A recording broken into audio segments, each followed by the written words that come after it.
Finally, back to the deck brewing shenanigans. Let's see, I just had to cover 3 preview seasons and such, but, hey, I should still have enough time for Dominaria and such. Wait. The Alchemy set came out. Wow, that's a lot of preview seasons. Anyway, what's the news on this Alchemy? Ooh, some cool cards. I guess with one of the Mythics, you could say, the bird is the word. Crow, did you hear that? I said the bird is the word. I'm kind of surprised. I figured there was going to be some kind of gimme. Well, with that out of the way, let's actually show off a pretty fun grixis alchemy brew in this next episode of the Brewing Labs.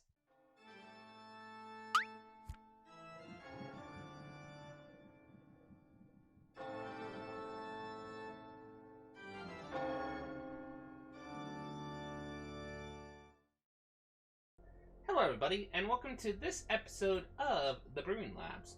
For this episode, we're actually going to be playing a deck that I like to call Grixis Value. For this deck, we're actually primary brewing around the Oracle of Alpha, aka the Bird is the Word joke here. Anyways, this card is a free mana 2/3 bird wizard that has the ability that whenever this enters the battlefield, conjure the power 9 into your library. Then shuffle, and then whenever this attacks, you scry 1. Now, for those who don't know what the Power 9 is, this is considered, in the history of Magic, the most powerful cards within the history of Magic. We're talking about the Moxes, Black Lotus, all these cards, essentially, are the Power 9. And what this card does is, once this enters the battlefield, you shuffle all those shiny little baubles and extra turn and other powerful spells into your library to hopefully, in theory, draw later in the game. Now, to do this, we decided to brew primarily around a powerful and comfortable archetype that I like playing around with, which in this case, it's Grixis. So pretty much what it is we have kind of like our Grixis Vampire package with the Blood-type Harvesters, as well as the Corpse Appraiser. Mostly Corpse Appraisers in here to do some semi-graveyard hate, as well as to hopefully dig for our cards within our deck. Primarily that, it's mostly your Grixis shenanigans, your early game removal spells, the graveyard hate with Corpse Appraiser and such. Shieldred, because Shieldred is just a very good card. Also, it has actually a very powerful combo. I think for those who know what the Power 9 is, you could probably guess what the combo is, but let's just say that's a little bit of foreshadowing for the future, let's just say. Nevertheless, also a few of Cruelty of Gifts to help us either hand disrupt, tutor, or be able to reanimate a card from any graveyard. Very powerful. Now, let's get to... Oh, and of course, least I forget... the Fable of the Mirror Breaker. Because, well, for many people who played Standard, Fable of the Mirror Breaker. Just a very powerful card. Allows you to loot, allows you to get a nice token, and allows you to get the reflection of Geeky Geeky. Now, for this, we decided to also throw in a few little alchemy cards. I thrown in some fun ofs in the free drop slot, specifically Spell Drain Assassin. Primary reason the Spell Drain Assassin is within this deck, it's just because being able to give one of our spells, including one of the Power 9 spells, mind you, Casualty 2, which allows it to copy the spell. That's actually pretty powerful. We also throw Bank Job in here. Now, the reason why Bank Job is in here is one of his 2 reasons. One, it's kind of a flavor reason for Oracle of Alpha, since we're shuffling a bunch of high-power treasure cards within Magic. I figured, going through the bank, digging up those treasures, kind of like a little flavor win there. But it's also pretty powerful because it allows us to essentially play cards from the bottom of our library that can be Moxes, since the deck does get shuffled. But even if we don't play the card, we do get Ramp, and Ramp is actually pretty nice. We also won one free mana spell in the deck design, which is Choice of Fortunes. There's technically a second one in the deck as well that's a free mana sorcery spell, which specifically is Time Twister. You're going to get the reason why we have that in a minute. Hint, hint, wink, wink, nod, nod.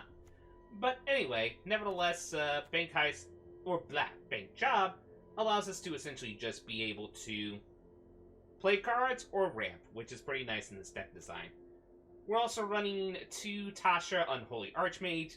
this is just one of the more powerful Dimir Planeswalkers in general in the Alchemy format. Just making your creatures that attack you get smaller, as well as being able to reanimate something from the opponent's graveyard. Or just that -6 if we can get to the ultimate. It's just a very powerful effect. And then we're running one cheeky little spell that is an enchantment in this set, which is Signature Spells. I'm not gonna lie, I was kind of tempted to call this deck the grixis Signature, because of this enchantment. When this enters the battlefield, seek 2 instant or sorcery cards with mana value free. Note, it doesn't say mana value free or less. It is going to tutor specifically for free spells. And then you exile them. Then at the beginning of your upkeep, you may copy a card exiled with Signature Spells. You may cast a copy without paying its mana cost. So you probably are seeing what we're going to do with here. Worst case scenario, we're just going to exile the one Choice of Fortunes, which does give us semi-little card draw within the deck design. Being able to seek 2 cards, and if we don't like those 2 cards, we can just shuffle them back in, and then just seek another 2 cards. Then having that secondary effect, no mess in the hand size for the rest of the game. Not really mattered in this deck design, but there are circumstances where it could matter. But primarily, we're brewing it around because once we play Oracle of Alpha, we can tutor a Time Twister with the Signature enchantment. So, theoretically, we can, at the beginning of our turn, if this gets exiled, the Time Twister gets exiled with Signature Spells, we can literally draw 7 cards, essentially, with that, and have a full grip at the beginning of our turn. All a mana untap. That's really silly. Nevertheless, our land base is kind of like your typical Grixis Alchemy color pile. We have 4 Forsaken Crossroads to help us scry and fits. We have 4 Standard Lounge. We have 2 Sulphurous Spoons, 4 Haunted Ridge, 3 Stormcard Coast, 2 Shivan Reef, 3 Shipwreck Marsh, and 1 of each basic. And that is the deck. Let us see it on ladder and just see what shenanigans we are going to see. Shall we? Okay, let's see. We're going against Xenos, eh? Oh, this should be interesting. Okay. Our hand's pretty decent. We have some early game removal. It is a little bit awkward since we are not going to be playing stuff for the first 2 turns unless we draw an untapped land source. But we do have a control spell, control spell, control spell, and as long as we draw a 3rd land, we do get the Oracle Alpha online. We even have the combo piece with Shieldred, so I like to keep this hand.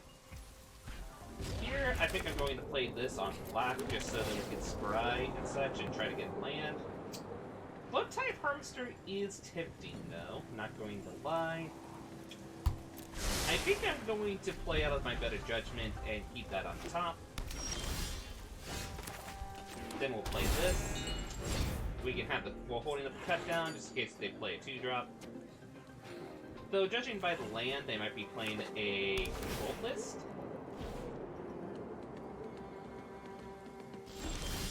The fact that they're holding up the mana does give me a good indication here. I think here I'm going to play the Blood-type Harvester before we play the Oracle. See if we can fish out a counterspell from the opponent. And they could be playing the new Azorius counterspell, which might be a little obnoxious. Okay, decided to go for a Fateful Aspect. That's fine by us. We can use Blood Token to filter if we want to. Or we can just cut down something. Versatility. I think I'm going to actually toss out the cut down, since we haven't really seen anything from our opponent yet to cause that caution, so to speak. I think here I will tempt the Oracle of Alpha. Okay, sorry about the little hitch there. Let's make sure that the recording software still worked.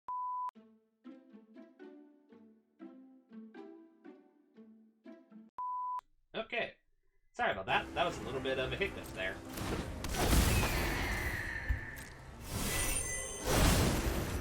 And we got the Power 9 in our deck.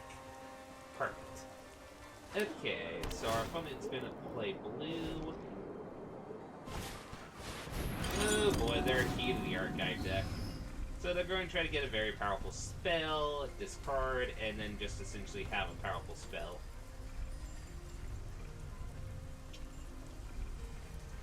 They're thinking of it.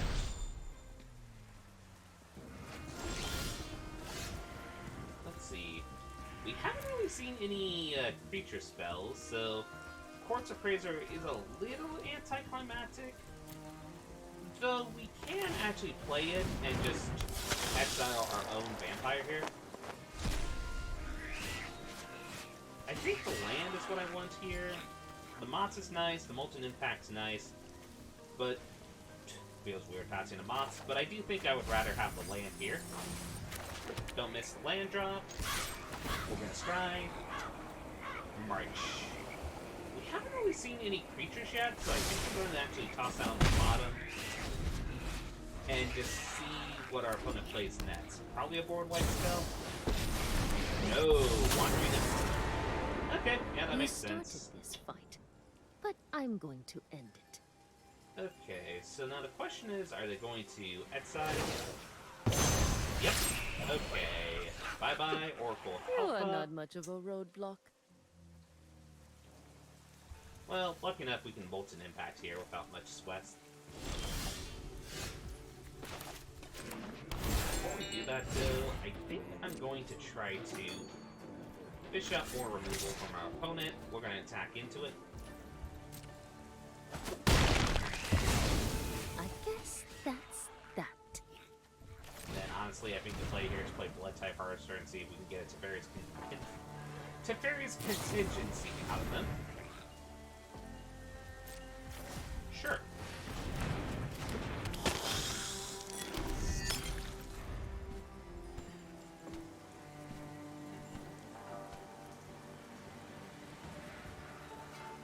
Control matchups are a little bit tricky, especially those that run Key to Garrikai, because...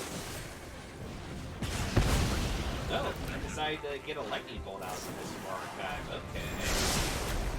They seek some more cards.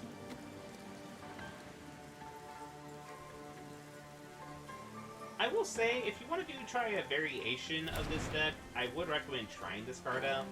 I tried it on my initial brews, but the catch-22 was, well, long story short, essentially, seeking 2 Mott's is not as fun as you think it is. I'll put it like that. Still, our opponent, okay. On the bright side, they're only going to draw, like, 1 card here. But they are pretty much tapped out, which is going to be a benefit to our end. Because I think here, what I'm just going to do, play this. Look at their hand. Sure, you discard that. That was actually a good time to do that, because that on the battlefield would be kind of, dare we say, les obnoxious. Okay, so we get to tutor. I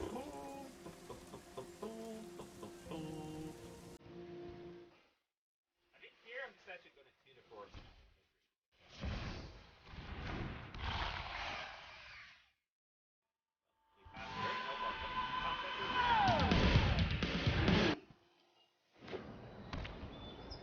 Okay, we might actually we actually show off the combo here first match.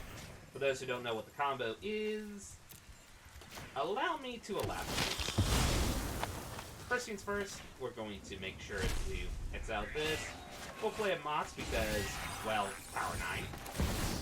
Now here's the combo.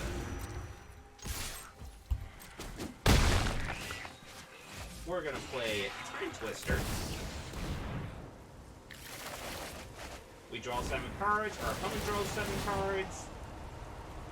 They lose 14 life, we gain 14 life. Oh.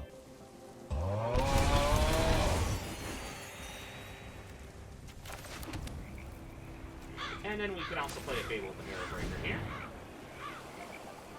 Now,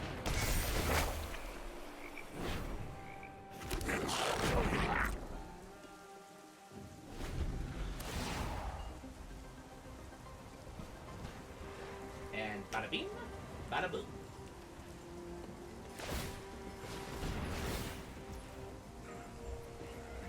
Does our opponent have a life? They could survive this turn. Well, actually, no, they just draw. So, I was going to say that they could have played a Wandering Emperor. Well, turns out Time Twister with Shieldred is good, I believe, as the poets put it. Bada beep, bada boop. Okay, let's see who we're going against. Salabin? Salabon? Okay. That's a pretty good hand. We're keeping that.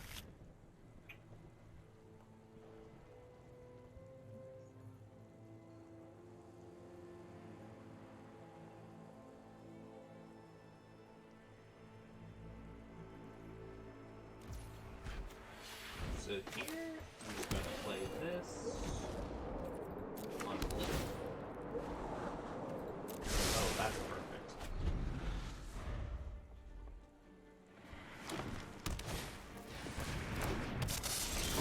That might be a problem.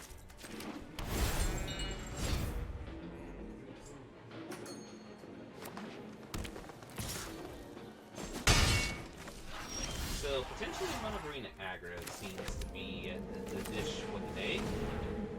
Well, in this case, I'm going to play a blood type Harvester. Mostly just to fish out any fight spells they have, because usually if they're playing like a Death Toucher like this, they usually are playing like the variety of fight spells that you can play in this one. Oh, they're playing Gruul. Interesting. I mean, sure.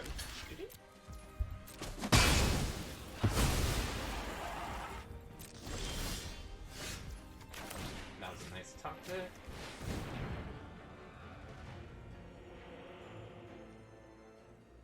Do they have the Tamio Safety?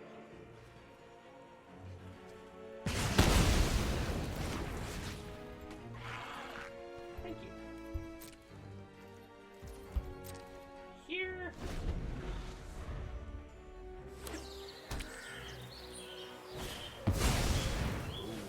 Okay.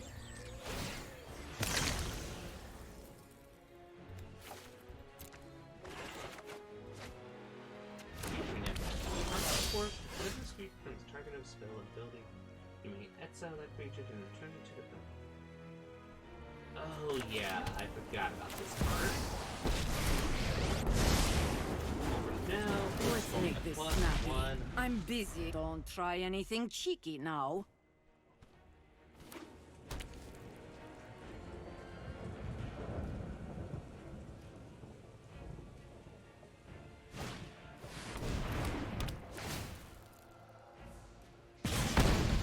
I'll make sure you die regretting that.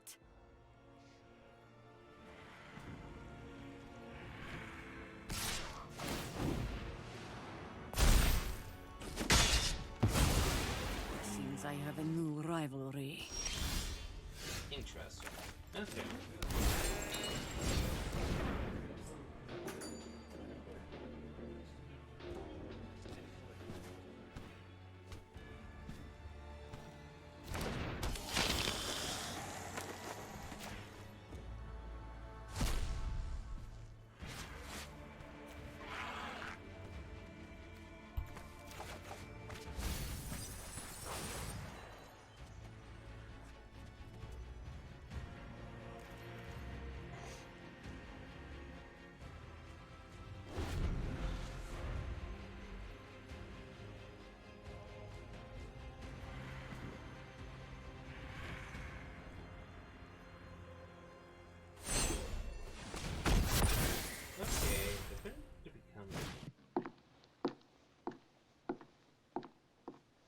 Need a hand? No thanks. Have one. Oh, that is gross. Well, we gotta block that.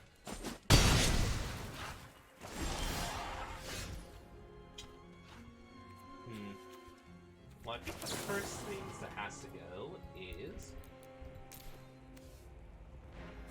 As much as I want to keep that, you kind of need to do that for the top.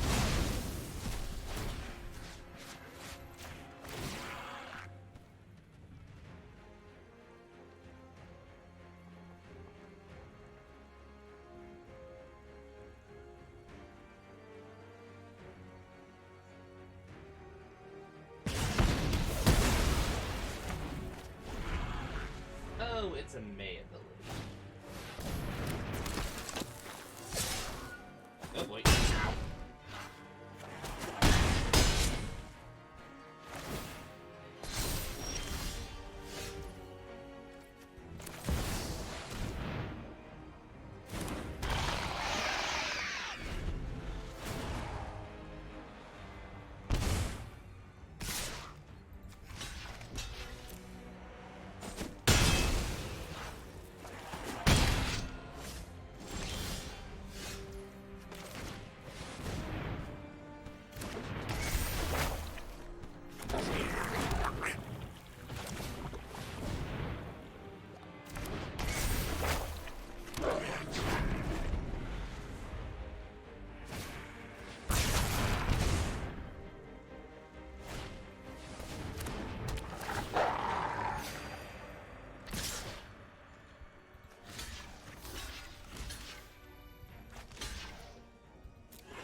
Okay, we need to draw a specific answer here, or we are dead.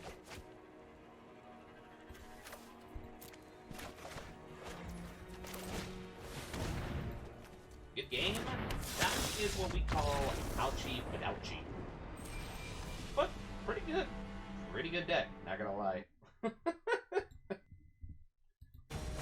Okay. We go against a Dark Tater. I presume that's a take on Darth Vader? But, guess that's their name. So, besides that, we'll keep this hand because of Molten Impact, but we also do have Oracle in hand. We even get the cute Bank Job and potentially spell Slain Assassin shenanigans.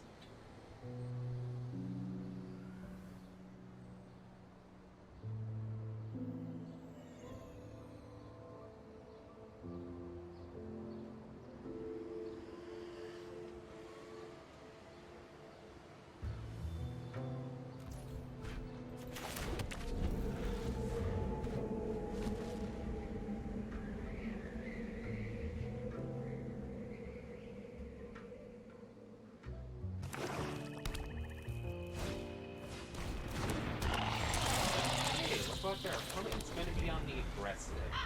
This could be a ninjutsu deck, potentially.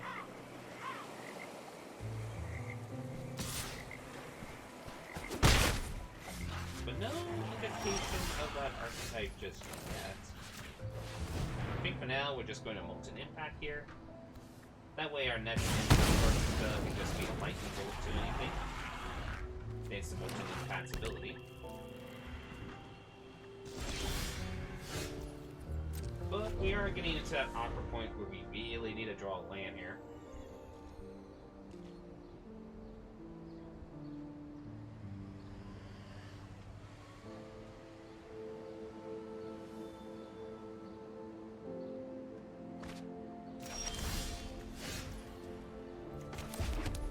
Well, fine. They might have a removal spell here.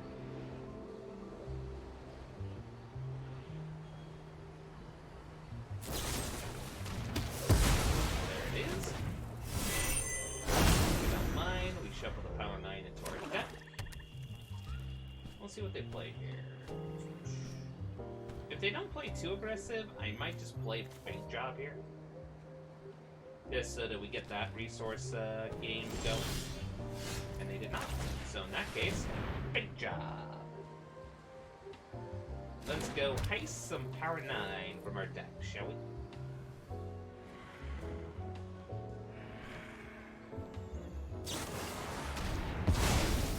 And our opponent was like, no, I'm not. Ordeer? No.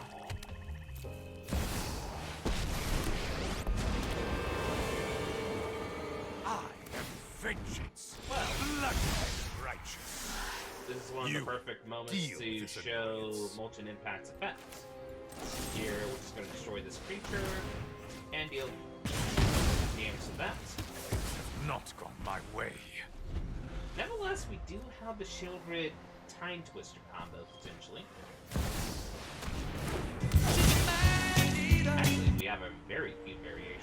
combo if this card can survive. So for here, we're going to play it.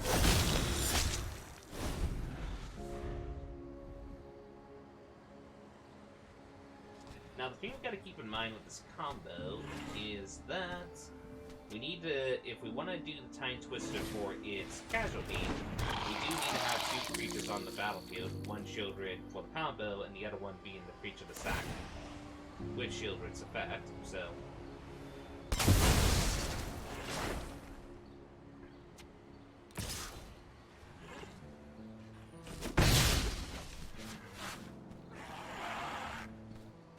I think here, if we don't draw a land, I'm just going to play the Fable of the Mirror Breaker, though. Moss is nice.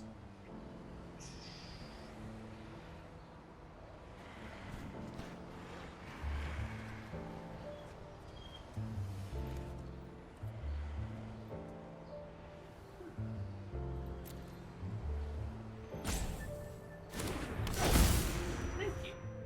Anyway, let's get Tasha on the battlefield.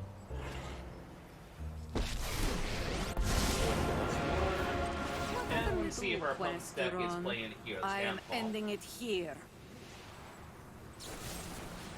That they are. Okay. You got lucky, that's all. Give it your best shot, adventurers. We are kind of getting to the point where what we're really just essentially doing is trying to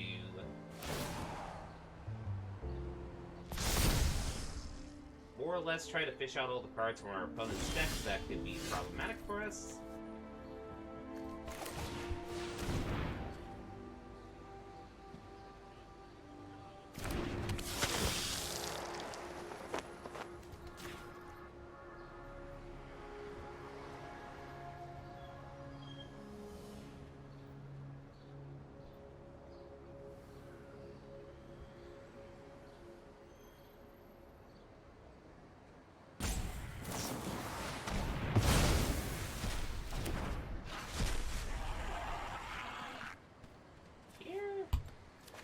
Will just get the job done.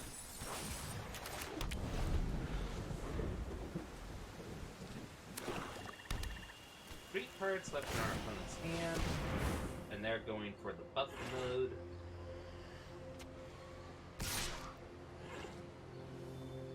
We draw removal, we'll probably just try to remove Henrika here, but more likely our play is going to be...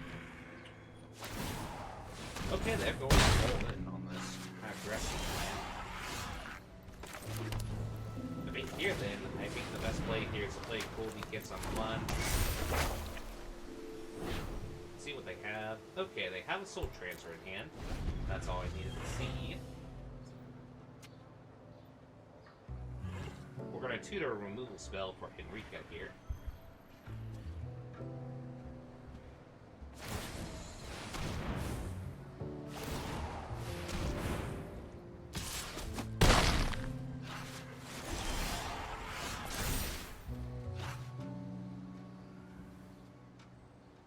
Though they are tapped out.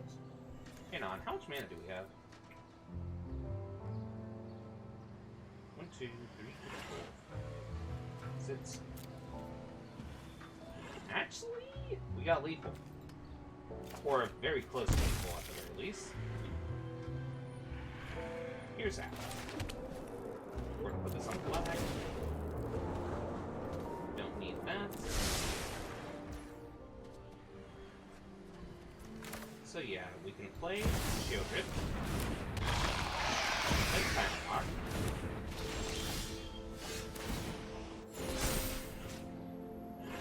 We can put a creature on the battlefield. And this is amazing. We can Time Twister. Casualty Time Twister. Or, whoop. I almost misplayed here. Okay, we first gotta Fable the Mirror Breaker.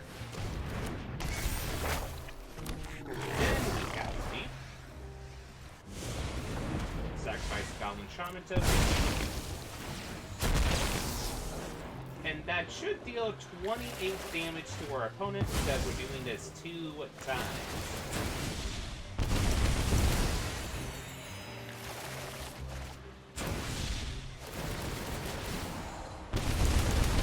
Now that's a lot of damage!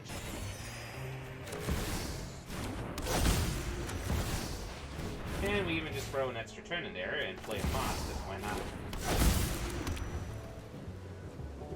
Good game. Bada bip, bada boop, boop. Yeah! I have to admit, doing 28 damage to the opponent seems pretty saucy. Not gonna lie, that is what we call very saucy. And that, y'all, is Grixis value. Nevertheless, as you can tell, I had a lot of fun with this deck. It is very fun to do the Shield Rid Time Twister combo when you can do it. But even then, you could just overall win with this deck with a lot of value in general. If there are ways to change this deck, I would say you could probably take out the 1-ofs here and probably throw in some more early game removal. You could even go with 2 of Oracle of Alpha and throw in some draw spells. Kind of like that Seek spell, as I was talking about, specifically. The ones where you can specifically, like, seek new knowledge and stuff. Like I said, I didn't really have much impression with this. The better Seek spell, though, in this instance, if you don't mind the sorcery speed, is Unexpected Conversion. That way you can just exile any instant sorcery spells you don't really need and hopefully get some specific ones you do need. Very powerful effect. Besides that, just your early game removal. And that is the deck. I hope you all had enjoyed these shenanigans. If you did, please like and subscribe. Nevertheless, next deck tech, we're going to go back to standard and try to be a little bit, dare we say, spirited away. Nevertheless, see y'all later. Bada bip, bada boop.